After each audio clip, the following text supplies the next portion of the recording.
আবার নিয়ে চলে এসেছি এই ব্লগ, এই বাড়ির থেকে ওই বাড়ি। চলো যাওয়া যাক। তো এটা মানে ফাইনাল হলো আজকেই যে যাব। আর আজকে কিন্তু এখন ঘড়িতে বাজে 3:30। এখন আমি ব্যাগ গোছাবো, আমাদের রাত্রি 8টায় গাড়ি আছে। তো ডোটোকে ডাক্তার দেখাতে যাওয়ার কথা। আর এই দেখো সবাই আমরা বসে আছি। আর আমার না কোথাও যাওয়ার কথা শুনলেই মাথাটা এত ঘোরায় আর বমিও হচ্ছে, কোথাও যাওয়ার নাম শুনলেই। আরও বসে আছে।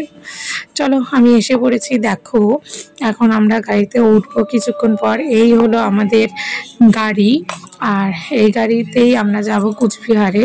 এখন কিন্তু ঘড়িতে বেজে গেছি 8:15, 8:30টায় গাড়ি ছাড়বে। চলো তুরার একটা দৃশ্য দেখাই। এটা হলো হাওয়াখানা, সব থেকে উঁচু যেখানে। আর এখানে মেলা হচ্ছিল, যেখানে মেলার ব্লগ আমি তোমাদের সাথে শেয়ার করছি। আর এটা হলো হাওয়াখানা পেট্রোল পাম্প, এখানে সবখানে গাড়ি ছাড়ে, এখানে বড় পেট্রোল পাম্প এটা। আর এই দেখো ডোডো আগেই উঠে পড়েছে ওর বাবার সাথে গাড়িতে। এটা আমাদের সিট না, আমাদের সিট অন্যখানে আছে। আর আমিও গাড়িতে বসে পড়েছি, আর বাড়িতেও চলে এসেছি। আর রাস্তায় তোমাদের সাথে ব্লগ শেয়ার করতে পারিনি, তার কারণ আমার ভমিটিংয়ের খুব প্রবলেম আছে, এর জন্যই। আর আমার শরীরটা খুব খারাপ। আর এখন ডোডোকে যাবো ডাক্তার দেখাতে। তার আগে মা একটু ডোডোকে নিয়ে ঘোরাঘুরি করছিল। চলে এসেছি ডাক্তার দেখে। নেক্সট ব্লগ দেখা হচ্ছে তাড়াতাড়ি।